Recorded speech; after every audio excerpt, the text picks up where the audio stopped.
ಎಲ್ರಿಗೂ ನಮಸ್ಕಾರ. ಇವತ್ತು ನಾವು ಹೆಚ್ಚಿಗೆ ಮಾತಾಡಬೇಕಾಗಿಲ್ಲ, ಚಿತ್ರತಂಡದವರು ಹೆಚ್ಚಿಗೆ ಮಾತಾಡಬೇಕು. ತಿಮ್ಮನಮಟ್ಟಿಗಳು ಶೀರ್ಷಿಕೆನೇ ಒಂದು ಆಕರ್ಷಕವಾದ ಶೀರ್ಷಿಕೆ. ಕೇಳಿದ ತಕ್ಷಣ ಒಂದು ಕುತೂಹಲ ಹುಟ್ಟುವಂತಹ ಶೀರ್ಷಿಕೆ. ನಾನು ಈ ಚಿತ್ರವನ್ನು ನೋಡಿರುವಂಥ ಕೆಲವರಲ್ಲಿ ಒಬ್ಬ. ರಕ್ಷಿತ್ ತೀರ್ಥಹಳ್ಳಿ ನನಗೆ ಈ ಸಿನಿಮಾ ತೋರಿಸಿಲ್ಲ, ನನಗೆ ತೋರಿಸಿದ್ದು ಕೋಲ್ಕತ್ತಾ ಚಿತ್ರೋತ್ಸವದವರು. ಅಮೆರಿಕದಲ್ಲಿ ಹೆಚ್ಚಿಗೆ ಜನ ನೋಡಿದ್ದಾರೆ ಅಂತ ಕಾಣುತ್ತೆ, ಭಾರತದಲ್ಲಿ ನೋಡಿರೋ ಕೆಲವರಲ್ಲಿ ನಾನೊಬ್ಬ ಅಂತ ಹೇಳಿಕೊಳ್ತೆ. ನಾನು ಕೋಲ್ಕತ್ತಾ ಚಿತ್ರೋತ್ಸವಕ್ಕೆ ಹೋಗಿದ್ದೆ. ಆಗ 2 ಕನ್ನಡ ಚಿತ್ರಗಳು ಅಲ್ಲಿ ಪ್ರದರ್ಶನ ಆಗ್ತಾ ಇದ್ವು. ಕಂದೀಲು ಅಂತ ಒಂದು ಚಿತ್ರ ಇತ್ತು, ತಿಮ್ಮನಮಟ್ಟಿಗಳು ಅಂತ ಇತ್ತು. ನಮ್ಮ ಭಾಷೆಯ ಚಿತ್ರ ಒಂದು ಬೇರೆ ರಾಜ್ಯದಲ್ಲಿ ಪ್ರದರ್ಶನ ಆಗ್ತಾ ಇದೆ ಅನ್ನೋದು ನನಗೆ ಕುತೂಹಲದ ಸಂಗತಿಯಾಗಿತ್ತು. ಹಾಗಾಗಿ ನಾನು ಆ ಚಿತ್ರೋತ್ಸವದಲ್ಲಿ ತಿಮ್ಮನಮಟ್ಟಿಗಳ ಚಿತ್ರವನ್ನ ನೋಡಿದೆ. ನೋಡಿದ ತಕ್ಷಣ ಯಾರೀ ರಕ್ಷಿತ್ ತೀರ್ಥಹಳ್ಳಿ ಅಂತ ನನಗೆ ಆಶ್ಚರ್ಯ ಆಯಿತು.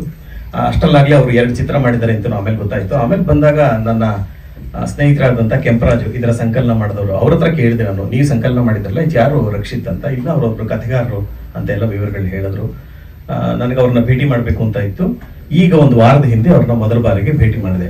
ಹಾಗಾಗಿ ಅವ್ರ ಕೃತಿಯನ್ನ ಮೊದಲು ಭೇಟಿ ಮಾಡಿ ವ್ಯಕ್ತಿಯನ್ನ ನಂತರ ಭೇಟಿ ಮಾಡಿದ್ದೀನಿ. ಈ ಚಿತ್ರ ಸಾಮಾನ್ಯವಾಗಿ ಒಂದು ಚಿತ್ರೋತ್ಸವದಲ್ಲಿ ಆಯ್ಕೆ ಆಗುತ್ತೆ ಅಂದ್ರೆ ಒಂದು ಸರಳವಾದ ಸಂಗತಿ ಅಲ್ಲ. ಇವತ್ತು ಜಗತ್ತಿನಾದ್ಯಂತ ಸಾವಿರಾರು ಚಿತ್ರೋತ್ಸವಗಳಿದ್ದಾವೆ. ಕೋಲ್ಕತ್ತಾ ಚಿತ್ರೋತ್ಸವ ಒಂದು ಘನತೆ ಇರುವಂತಹ ಒಂದು ಚಿತ್ರೋತ್ಸವ. ಆ ಚಿತ್ರೋತ್ಸವದಲ್ಲಿ ಚಿತ್ರ ಆಯ್ಕೆ ಆಗಿದೆ ಅಂದ್ರೆ ಅಲ್ಲಿ ಯಾವ ಶಿಫಾರಸ್ಸಾಗ್ಲಿ, ಯಾವ ಬಂಧುಗಳಾಗ್ಲಿ, ಯಾರ ಮಾತು ನಡೆಯೋಲ್ಲ. ಬೆಂಗಳೂರಿನಲ್ಲಿ ಒಂದು ಪಕ್ಷ ನಡೆದಿತ್ತು ಬೆಂಗಳೂರು ಚಿತ್ರೋತ್ಸವದಲ್ಲಿ. ಹಂಗ್ ನಡೆದಿದ್ರಿಂದಾನೇ ಬೆಂಗಳೂರು ಚಿತ್ರೋತ್ಸವದಲ್ಲಿ ಇವ್ರ ಚಿತ್ರ ಇರ್ಲಿಲ್ಲ ಅಲ್ವಾ? 2 ಇರ್ಲಿಲ್ಲ ಅಂತ. 2 ಒಟ್ಟಿಗೆ ನೀವು 2 ಒಟ್ಟಿಗೆ ಅಪ್ಲೈ ಮಾಡಬಾರ್ದು. ಎನಿವೆ, ನನಗೆ ಅದೊಂದು ವಿಷಾದ ಆಯ್ತು. ನಾನು ಕೋಲ್ಕತ್ತಾ ಚಿತ್ರೋತ್ಸವದಲ್ಲಿ ಪ್ರದರ್ಶನಗೊಂಡಂತ ಈ ಚಿತ್ರ ಬೆಂಗಳೂರು ಚಿತ್ರೋತ್ಸವದಲ್ಲಿ ಯಾಕಿಲ್ಲ? ಆ ಪ್ರಶ್ನೆಗೆ ಉತ್ತರ ಹುಡುಕ್ತಾ ಹೋದ್ರೆ ಅದು ಬೇರೆದೇ ಚರ್ಚೆ ಆಗುತ್ತೆ. ಆ ಚರ್ಚೆಗೆ ನಾನು ಹೋಗೋದಿಲ್ಲ. ಈಗ ಅದನ್ನ ಬಿಡುಗಡೆ ಮಾಡುವಂತಹ ಧೈರ್ಯ ಅಂತಾನೆ ಪದ ಬಳಸ್ತೀನಿ, ರಕ್ಷಿತ್ ತೀರ್ಥಹಳ್ಳಿ ಮಾಡಿದ್ದಾರೆ. ಯಾಕೆ ಧೈರ್ಯ ಅಂತಂದ್ರೆ, ಇತ್ತೀಚೆಗೆ ಸುಮಾರು 1 ತಿಂಗಳ ಹಿಂದೆ ಪತ್ರಿಕೆಗಳನ್ನು ಓದ್ತಾ ಇದ್ದಾಗ 4 ತಿಂಗಳು ಆಗಿದೆ 2025ರಲ್ಲಿ 120 ದಿನಗಳಲ್ಲಿ 128 ಕನ್ನಡ ಚಿತ್ರಗಳು ಬಿಡುಗಡೆ ಆಗಿದೆ ಅಂತ ವರದಿತ್ತು. ಈಗಾಗಲೇ ಒಂದು 20 ದಿವಸ ಹೆಚ್ಚಾಗಿದೆ, 20-30 ದಿವಸ ಹೆಚ್ಚಾಗಿದೆ. 160 ದಿವಸ ಆಗಿರ್ಬೇಕು. ಜನವರಿ 12ನೇ ತಾರೀಕಲ್ಲಿ ನಾವು ಇದೀವಿ. 162 ದಿವಸದಲ್ಲಿ ಎಷ್ಟು ಕನ್ನಡ ಚಿತ್ರಗಳು ಬಿಡುಗಡೆ ಆಗಿರ್ಬೋದು? ನನ್ನ ಪ್ರಕಾರ 162ಕ್ಕಿಂತ ಹೆಚ್ಚು ಕನ್ನಡ ಚಿತ್ರಗಳು ಪ್ರಾಯಶಃ ಬಿಡುಗಡೆ ಆಗಿರ್ಬೇಕು. ಆ ಸಂಖ್ಯೆಯನ್ನ ಪತ್ರಕರ್ತ ಮಿತ್ರರಾದ ನಿಮಗೆ ಗೊತ್ತಿರುತ್ತೆ. ಅಂದ್ರೆ ಒಂದು ದಿನಕ್ಕೆ ಒಂದು ಚಿತ್ರ ಬಿಡುಗಡೆ ಆಗಿದೆ. ಸಾಮಾನ್ಯವಾಗಿ ಯಾವುದೇ ಮನರಂಜನೆಯನ್ನ ಅಪೇಕ್ಷಿಸಿ ಹೋಗುವಂತ ಚಿತ್ರ ಪ್ರೇಕ್ಷಕ ವಾರಕ್ಕೊಂದು ಸಿನಿಮಾ ನೋಡೋದಕ್ಕೆ ಅವನು ತಯಾರಿರ್ತಾನೆ. ಅಷ್ಟು ಹಣ ಅವನ ಪಾಕೆಟ್ ಅಲ್ಲಿ ಇರುತ್ತೆ. ಅವನ ಇಡೀ 1 ವಾರದಲ್ಲಿ ಒಂದು ಮನರಂಜನೆ ಬೇಕು, ಅಥವಾ ಒಂದು ಒಳ್ಳೆ ಚಿತ್ರ ನೋಡ್ಬೇಕು, ಒಂದು ಪುಸ್ತಕ ಓದ್ಬೇಕು ಅನ್ನೋ ತರದ್ದು ಮನೋಭಾವ ಇರುತ್ತೆ. ವಾರದ 7 ದಿನ ಚಿತ್ರಗಳು ಬಿಡುಗಡೆ ಆದ್ರೆ ಯಾವ ಪ್ರೇಕ್ಷಕ ಹೋಗಿ ನೋಡಕ್ ಸಾಧ್ಯ? ಈ ಅತಿವೃಷ್ಟಿ ಯಾಕಾಗ್ತಾ ಇದೆ? ಈ ಬಗ್ಗೆ ನಾವೆಲ್ಲ ಯೋಚನೆ ಮಾಡಬೇಕಾಗಿದೆ. ತಕ್ಷಣ ನಮಗೆ ನೆನಪು ಬರುವಂತದ್ದು ಕನ್ನಡ ಪ್ರೇಕ್ಷಕ ಸರಿ ಇಲ್ಲ, ಅವನ ಚಿತ್ರಮಂದಿರಕ್ಕೆ ಬರ್ತಾ ಇಲ್ಲ ಅಂತ ದೂರ್ತೀವಿ. ಈ ಮಾತಿನಲ್ಲಿ ಎಷ್ಟು ಸತ್ಯ ಇದೆ ಅಂತ ನಾವು ನಮ್ಮನ್ನ ಆತ್ಮವಿಮರ್ಶೆ ಮಾಡ್ಕೋಬೇಕಾಗಿದೆ. ಯಾವ ಪ್ರೇಕ್ಷಕನು ದಿನದ ಸೋಮವಾರದಿಂದ ನೀನು ಭಾನುವಾರದವರೆಗೂ ಪ್ರತಿದಿನ ಒಂದು ಸಿನಿಮಾ ನೋಡಪ್ಪ ಅಂತ ಅನ್ನಕ್ ಸಾಧ್ಯ? ಇವತ್ತು ಒಂದು ಅಧ್ಯಯನದ ಪ್ರಕಾರ, ನಾನು ನೆಗೆಟಿವ್ ಆಗಿ ಮಾತಾಡ್ತಾ ಇದ್ದೀನಿ ಅಂತ ಅನ್ಕೋಬೇಡಿ, ಇವತ್ತಿನ ಚಿತ್ರರಂಗದ ಸ್ಥಿತಿಯನ್ನು ಕೂಡ ಈ ಸಂದರ್ಭದಲ್ಲಿ ಹೇಳಬೇಕು ಅಂತ ಹೇಳ್ತಾ ಇದ್ದೀನಿ. ಒಂದು ಅಧ್ಯಯನ ಹೇಳುತ್ತೆ, ಬೆಂಗಳೂರಿನಲ್ಲಿ ಒಂದು ಚಲನಚಿತ್ರವನ್ನ ಒಬ್ಬ ಪ್ರೇಕ್ಷಕ ಹೋಗಿ ನೋಡ್ಬೇಕು ಅಂದ್ರೆ, ಮಲ್ಲೇಶ್ವರದ ಕೋರಮಂಗಲಕ್ಕಾದ್ರೂ ಹೋಗ್ಲಿ, ಕೋರಮಂಗಲದ ಮಲ್ಲೇಶ್ವರಮಗಾಗ್ಲಿ, ಕನಿಷ್ಠ 7.5 ಗಂಟೆಗಳು ಬೇಕು. ಕನಿಷ್ಠ ಒಂದು ದಿನದಲ್ಲಿ ಒಂದು ಚಿತ್ರ ನೋಡಕ್ಕೆ. ಚಿತ್ರದ ಅವಧಿ ಎಷ್ಟಿರುತ್ತೆ? ಸಾಮಾನ್ಯವಾಗಿ 2 ರಿಂದ 2.5 ಗಂಟೆ ಇರುತ್ತೆ.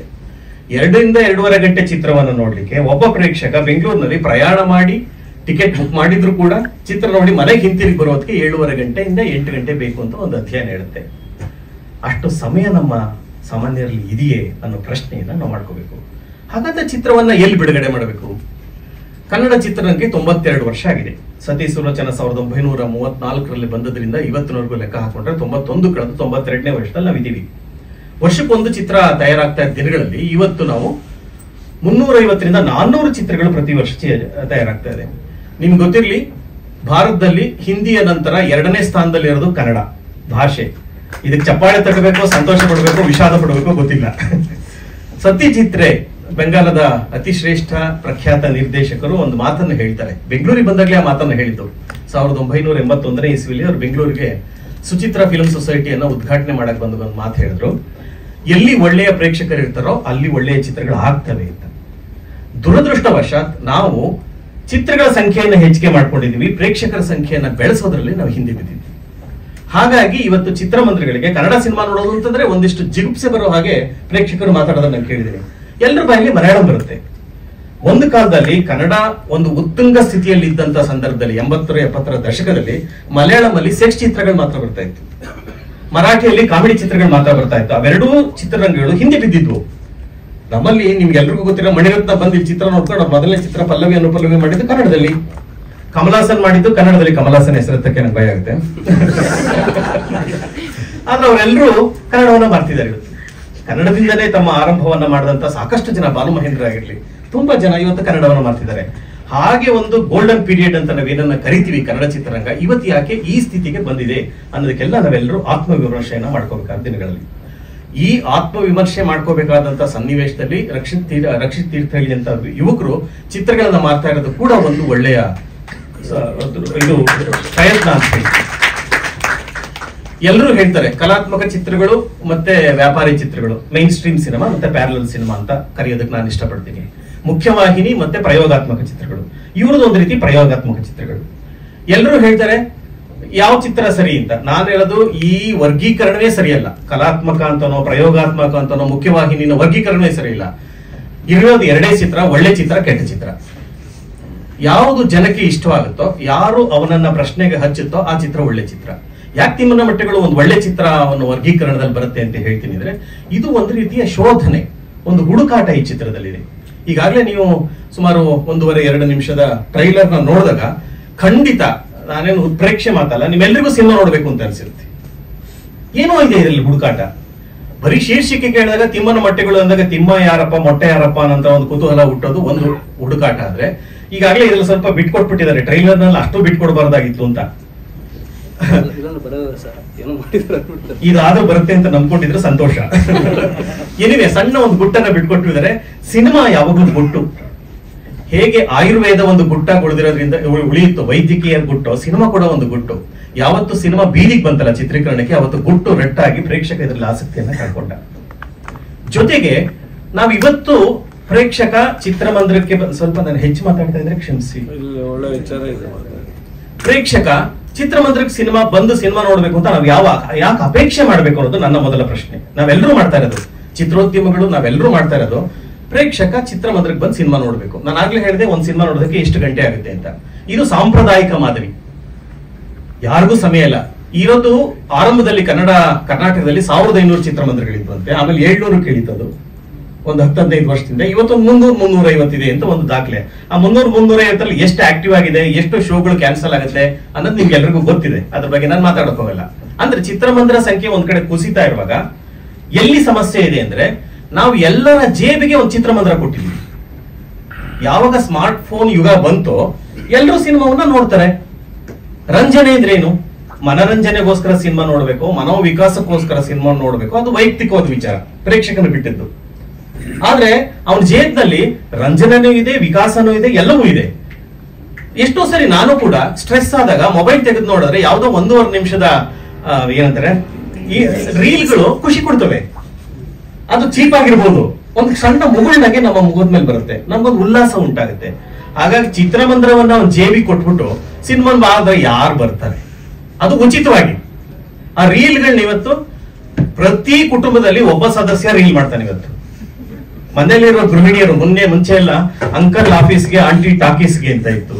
ಅಂಕಲ್ ಆಫೀಸ್ಗೆ ಆದ್ರೆ ಆಂಟಿ ಇವಾಗ ರೀಲ್ಸ್ಗೆ.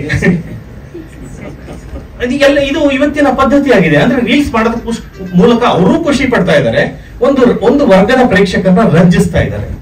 ಹಾಗಾಗಿ ರಂಜನೆ ಸುಲಭವಾಗಿ ಸಿಗುವಾಗ ಚಿತ್ರಮಂದಿರಕ್ಕೆ ಯಾಕೆ ಬರ್ತಾರೆ? ಹಾಗಾಗಿ ನಾವೆಲ್ಲ ಯೋಚನೆ ಮಾಡ್ಬೇಕಾಗಿರೋಂಥದ್ದು, ರಕ್ಷಿತ್ ತೀರ್ಥಹಳ್ಳಿ ಅಂತವ್ರು ಸೇರ್ಕೊಂಡು ನಾವು ಒಂದು ಪರ್ಯಾಯ ವ್ಯವಸ್ಥೆಯನ್ನ ಚಿತ್ರ ನಿರ್ದೇಶಕರು, ನಿರ್ಮಾಪಕರು ಮಾಡ್ಕೋಬೇಕಾಗಿದೆ. ಇವತ್ತಿನ ದಿನಗಳಲ್ಲಿ ನಾವೇನ್ ಮಾಡ್ತೀವಿ, ಬಿಡುಗಡೆ ಮಾಡ್ತೀವಿ. ಪಾಪ ಇಷ್ಟೆಲ್ಲ ನೋಡಿದ್ರೆ ನಂಗೆ ಆಶ್ಚರ್ಯ ಆಯ್ತು. ಬಂದು ಸಂಖ್ಯೆ ಸುಮ್ಮನೆ ಕಣ್ಣಲ್ಲಿ ಹಾಗೆ ಲೆಕ್ಕ ಹಾಕ್ತೆ. ನಾನು ಪತ್ರಕರ್ತನ ಕೆಲಸ ಮಾಡಿದವನು. ಅವಾಗ ಒಂದು 25 ಜನ ಪತ್ರಕರ್ತರಿದ್ವಿ, ನಿಮ್ಗೆಲ್ಲ ಗೊತ್ತಿದೆ, ಮನು ಮತ್ತೆ ಮೋಕ್ಷೇಂದ್ರ. ಅವಾಗ ಯಾವ್ದು ಕ್ಯಾಮ್ರಾಗಳು ಇಷ್ಟೇ ಇರ್ತಿತ್ತು, ಈ ವಿಡಿಯೋ ಕ್ಯಾಮ್ರಾಗಳು ಇರ್ಲಿಲ್ಲ ಅಲ್ವಾ ಸುಧೀಂದ್ರ? ನಾನು ಪತ್ರಕರ್ತನ ಕೆಲಸ ಮಾಡ್ತಾ ಇದ್ದಾಗ. ಇವತ್ತು ಪತ್ರಕರ್ತರ ಸಂಖ್ಯೆ ಕಡಿಮೆ ಆಗಿದೆ, ವಿಡಿಯೋಗಳು ಹೆಚ್ಚಾಗಿದೆ. 30ಕ್ಕೂ 10 ಹೆಚ್ಚಿಗೆ ಕ್ಯಾಮ್ರಾಗಳಿದೆ. ಈ 30 ಹೆಚ್ಚಿಗೆ ಕ್ಯಾಮ್ರಾಗಳಲ್ಲಿ ದಾಖಲಾದಂತಹ ಈ ಪ್ರಚಾರ ಎಷ್ಟು ಜನಕ್ಕೆ ತಲುಪ್ತಾ ಇದೆ? ಜನ ಪ್ರಚಾರವನ್ನೇ ನೋಡ್ತಾರೆ. Mouth publicity is very important. ನೀವು ಮಾಡಬೇಕಾದ್ದು ಮಾತಿನ ಮೂಲಕ ಇದನ್ನ ಪ್ರಚಾರವನ್ನ ಮಾಡಬೇಕು. ಹೆಚ್ಚು ಹೌದು, ಮಾಧ್ಯಮ ಬಹಳ ಮುಖ್ಯ. ಮಾಧ್ಯಮ ನೀವು ಪರವಾಗಿರುತ್ತೆ, ನಿಮ್ಗೆ ಒಳ್ಳೆ ಮಾತನ್ನೇ ಬರೆಯುತ್ತೆ ಅಂತ ನಾನು ನಂಬ್ಕೊಂಡಿದ್ದೀನಿ. ಆ ಮಾಧ್ಯಮದ ಜೊತೆಗೆ ನಾವೀಗ ಮೌತ್ ಪಬ್ಲಿಸಿಟಿನ ಮಾಡಿ ಜನರನ್ನ ಕರ್ಕೊಂಡ್ಬರುವಂತಹ ನಿಟ್ಟಿನಲ್ಲಿ ಕೆಲಸ ಮಾಡಬೇಕಾಗಿದೆ. ಚಿತ್ರಮಂದಿರಗಳಿಗೆ ನಾವು ಪ್ರೇಕ್ಷಕರನ್ನ ಕರ್ಕೊಂಡ್ಬರ್ಬೇಕಾಗಿದೆ. ಕರ್ಕೊಂಡ್ಬರ್ಬೇಕು ಅಂದ್ರೆ ಒಂದು ಆಕರ್ಷಣೆ ಇರಬೇಕಾಗುತ್ತೆ. ಹಾಗೆ ನಿಮಗೆ ಒಂದಿಷ್ಟು ಜನ ಸ್ನೇಹಿತರಿದ್ರೆ ಆ ಎಲ್ಲಾ ಸ್ನೇಹಿತರು, ನಿಮ್ಮ ಬಂಧುಗಳು ಈ ಚಿತ್ರ ನೋಡ್ಬೇಕು. ಅವರು ಮೌತ್ ಪಬ್ಲಿಸಿಟಿ ಮೂಲಕ ಹೆಚ್ಚು ಜನಕ್ಕೆ ಈ ಸಿನಿಮಾವನ್ನ ತಲುಪಿಸ್ಬೇಕು. ಆ ನಿಟ್ಟಿನಲ್ಲಿ ಕೆಲಸ ಮಾಡಬೇಕು. ಹಾಗಾಗಿ ಪರ್ಯಾಯ ಮಾರ್ಗಗಳನ್ನ ನಾವು ಹುಡ್ಕೊಳ್ಳದೆ ಇದ್ರೆ ಬರುತ್ತೆ. ಈ ತರದೊಂದು ಪತ್ರಿಕಾಗೋಷ್ಠಿ ಆಗುತ್ತೆ, ಚಿತ್ರ ಬಿಡುಗಡೆ ಆಗುತ್ತೆ, 3 ದಿವಸಕ್ಕೆ ಚಿತ್ರ ಇರಲ್ಲ. ಆಮೇಲೆ ನಾವು ಚಿತ್ರಮಂದಿರನೂ ಸರಿ, ಚಿತ್ರ ಪ್ರೇಕ್ಷಕರು ಸರಿ ಇಲ್ಲ, ಚಿತ್ರರಂಗನೂ ಸರಿ ಇಲ್ಲ ಅಂತ ಬೈಕೊಂಡು ಓಡಾಡ್ತಾ ಇರ್ತೀವಿ. ನನ್ನ ಪ್ರಕಾರ ಯಾವ ಪ್ರೇಕ್ಷಕನನ್ನು ದೂರದಲ್ಲ ಅವಶ್ಯಕತೆ ಇಲ್ಲ, ಯಾವ ಚಿತ್ರರಂಗವನ್ನು ದೂರದಲ್ಲ ಅವಶ್ಯಕತೆ ಇಲ್ಲ. ಯಾವ ಪ್ರೇಕ್ಷಕರು ಬಂದು ಸಿನಿಮಾ ಮಾಡಿ ಅಂತ ನಮ್ ಯಾರನ್ನೂ ಕೇಳಿಲ್ಲ. ನಮ್ಮ ಅಪೇಕ್ಷೆ ನಾವು ಸಿನಿಮಾ ಮಾಡ್ತಾ ಇದ್ವಿ. ಅಪೇಕ್ಷೆ ಸಿನಿಮಾ ಮಾಡಿದ್ಮೇಲೆ ಅದನ್ನ ತಲುಪಿಸಬೇಕಾದ್ದು ನಮ್ಮ ಜವಾಬ್ದಾರಿ. ಹೇಗೆ ತಲುಪಿಸ್ತೀರಿ ಅನ್ನೋದಕ್ಕೆ ಒಂದು ಪರ್ಯಾಯ ಮಾರ್ಗಗಳನ್ನ ಕೂಡ ನೀವಿವತ್ತು ಹುಡುಕೋಬೇಕಾಗಿದೆ. OTT ನೆಟ್ಫ್ಲಿಕ್ಸ್ ಅಂತೀವಿ, ಅದು ಕೂಡ ಇವತ್ತು ಹೊರಟೋಗಿದೆ. ಯಾವ ಕನ್ನಡ ಸಿನಿಮಾನು ಯಾವ ನೆಟ್ಫ್ಲಿಕ್ಸ್ ಕೊಂಡ್ಕೋತಾ ಇಲ್ಲ, ಯಾವ ಅಮೆಝಾನ್ ಕೂಡ ಕೊಂಡ್ಕೋತಾ ಇಲ್ಲ, ಯಾವ OTTನೂ ಮಾರಾಟ ಆಗ್ತಾ ಇಲ್ಲ. ಚಿತ್ರ ಮಾಡಿದ ನಿರ್ಮಾಪಕರಿಗೆ ಹಣ ಎಲ್ಲಿಂದ ಬರಬೇಕು? ಯಾವುದೋ ಒಂದು ಪುಸ್ತಕ ಬರೆಯೋದು, ನೀವು ಕತೆ ಬರೀತಾರೆ, ಒಂದು ಪುಸ್ತಕ ಪ್ರಿಂಟ್ ಮಾಡ್ತಾರೆ. ರಕ್ಷಿತ್ ಕತೆ ಬರೆದು ಪುಸ್ತಕ ಪ್ರಕಟ ಮಾಡಿದ್ರೆ ಎಷ್ಟು ಖರ್ಚಾಗ್ಬೋದು? ಒಂದು 25,000, 30,000, ಹೆಚ್ಚಂದ್ರೆ 50,000 ಖರ್ಚಾಗ್ಬೋದು. ದೊಡ್ಡ ನಷ್ಟ ಇಲ್ಲ. ಒಂದು ಚಿತ್ರಕ್ಕೆ ಲಕ್ಷಾಂತರ ರೂಪಾಯಿ, ಇಂಥ ಚಿತ್ರಕ್ಕೆ ಲಕ್ಷಾಂತರ ರೂಪಾಯಿ ಖರ್ಚಾಗುತ್ತೆ. ಹಾಕಿದ ಹಣ ಹಿಂತಿರುಗಿ ಬರ್ದೇ ಇದ್ರೆ, ಸಿನಿಮಾ ಕೂಡ ವ್ಯಾಪಾರವೇ, ವ್ಯಾಪಾರೋದ್ಯಮ ಇದು. ಹಾಕಿದ ಹಣ ಹಿಂತಿರುಗಿ ಬರ್ದೇ ಇದ್ರೆ ಮತ್ತೆ ಈ ನಿರ್ಮಾಪಕ ಹಿಂತಿರುಗಿ ಬರಲ್ಲ. ಅವನು ಇಡೀ ಜೀವನ ಪರ್ಯಂತ ಚಿತ್ರರಂಗವನ್ನ ದೂಷಿಸ್ತಾ ಇರ್ತಾನೆ. ಈ ಒಂದು ಬಿಕ್ಕಟ್ಟಿನ ಸನ್ನಿವೇಶದಲ್ಲಿ ನಾವೆಲ್ಲ ಇದೀವಿ ಅಂತ ಅನ್ಸುತ್ತೆ. ನನಗೂ ಸಿನಿಮಾ ಮಾಡೋದಕ್ಕೆ ಭಯ ಆಗುತ್ತೆ. ಆ ನಿಟ್ಟಿನಲ್ಲಿ ರಕ್ಷಿತ್ ಈಗಾಗಲೇ 4-5 ಚಿತ್ರ ಮಾಡಿದ್ದಾರೆ. 2 ಚಿತ್ರಗಳು 3 ಚಿತ್ರಗಳು ಬಿಡುಗಡೆಗೆ ಸಿದ್ಧ ಇದೆ ಅನ್ನೋದು ಅವರ ಸಾಹಸ ಪ್ರವೃತ್ತಿಯನ್ನ ತೋರಿಸುತ್ತೆ. ನೀವು ಬೇರೆ ವಿದೇಶಗಳಲ್ಲಿ ಪ್ರದರ್ಶನ ಮಾಡಿದ್ರಿ, ಬೇರೆ ಬೇರೆ ಕಡೆ ಕನ್ನಡಿಗರನ್ನ ಒಗ್ಗೂಡಿಸಿ ಈ ಚಿತ್ರವನ್ನ ತಲುಪಿಸಿ, ನಿಮ್ ಚಿತ್ರ ಹೆಚ್ಚು ಜನಕ್ಕೆ ತಲುಪಲಿ. ನಿಜವಾಗಿಯೂ ಈ ಚಿತ್ರ ನಿಮ್ಮನ್ನು ಮೋಸ ಮಾಡಲ್ಲ ಅಂತ ಹೇಳಕ್ ಇಷ್ಟಪಡ್ತೀನಿ. ಯಾವುದೇ ಪ್ರೇಕ್ಷಕ ಬಂದು ಸಿನಿಮಾ ನೋಡಿದ್ರೆ ಅವನಿಗೆ ಮೋಸ ಆಗಲ್ಲ. ತಾನು ಕೊಟ್ಟ ಕಾಸಿಗೆ, ತಾನು ವ್ಯಯ ಮಾಡಿದಂತ ಸಮಯಕ್ಕೆ ಒಂದು ಅಷ್ಟು ಮಟ್ಟಿಗೆ ಮನೆಗೆ ತಗೊಂಡು ಹೋಗ್ತಾನೆ. ಟೇಕ್ ಅವೇ ಅಂತ ನಾವು ಕರಿತೀವಿ. What is that take away? ಒಂದು ಸಿನಿಮಾಗೆ ಬಂದ್ಮೇಲೆ, ಒಂದು ಪುಸ್ತಕ ಹೋದ್ಮೇಲೆ ಒಂದು ಟೇಕ್ ಅವೇ ಇರಬೇಕಾಗುತ್ತೆ. ಆ ಟೇಕ್ ಅವೇ ಈ ತಿಮ್ಮನ ಮೊಟ್ಟೆಗಳಲ್ಲಿ ಇದೆ ಅನ್ನೋದು ನನ್ನ ನಂಬಿಕೆ. ನನಗೆ ನೋಡಿ ಇಷ್ಟ ಆಗಿದೆ, ಹಾಗಾಗಿ ನಿಮಗೂ ಇಷ್ಟ ಆಗುತ್ತೆ. ದಯವಿಟ್ಟು ಚಿತ್ರಮಂದಿರಕ್ಕೂ ಹೋಗಿ ನೋಡಿ. ಆಗದೇ ಇದ್ರೆ ಅವರೊಂದು ಪರ್ಯಾಯ ವ್ಯವಸ್ಥೆಯನ್ನ ಮಾಡ್ತಾರೆ. ಅದು OTT ಇರ್ಬೋದು, ಮತ್ತೊಂದಿರ್ಬೋದು. ಅಲ್ಲಾದ್ರೂ ಈ ಚಿತ್ರವನ್ನು ನೋಡಿ. ಇಂಥ ಚಿತ್ರಗಳ ಸಂಖ್ಯೆ ಹೆಚ್ಚಾಗ್ಲಿ, ಅಂದ್ರೆ ಒಳ್ಳೆ ಪ್ರೇಕ್ಷಕರ ಸಂಖ್ಯೆ ಹೆಚ್ಚಾಗ್ಲಿ ಅಂತ ಕೂಡ ಇಂಡೈರೆಕ್ಟ್ ಆಗಿ ಹೇಳ್ತಾ ಚಿತ್ರರಂಗವನ್ನ ಉಳಿಸಿ ಬೆಳೆಸಬೇಕಾದ ನಮ್ಮೆಲ್ಲರ ಕರ್ತವ್ಯ. ಆ ನಿಟ್ಟಿನಲ್ಲಿ ನಿಮ್ಮ ಸಾಹಸಕ್ಕೆ ಯಶಸ್ಸು ಸಿಗ್ಲಿ. ನಿಮ್ಮ ತಂಡದಲ್ಲಿ ಎಲ್ಲರೂ ಒಳ್ಳೆ ಕೆಲಸ ಮಾಡಿದ್ದಾರೆ. ನನ್ನ ಮಿತ್ರರಂತ ಸುಚೇಂದ್ರ ಪ್ರಸಾದ್ ಇದ್ದಾರೆ, ಅವ್ರು ತುಂಬಾ ಚೆನ್ನಾಗಿ ಕಾಣಿಸ್ತಾ ಇದ್ದಾರೆ. ಅದೊಂದು ಮೇಲಿಂದ ಒಂದು ಚೆನ್ನಾಗಿ ಕಾಣಿಸ್ತಾ ಇಲ್ಲ, ಟೈಟ್ ಆಗ್ಬಿಟ್ಟಿದೆ. ಅವರ ಮನೋಭಾವಕ್ಕೆ ಹೋಗುವಂತದ್ದು ಇದಲ್ಲ ಅದು. ಹಾಗೆ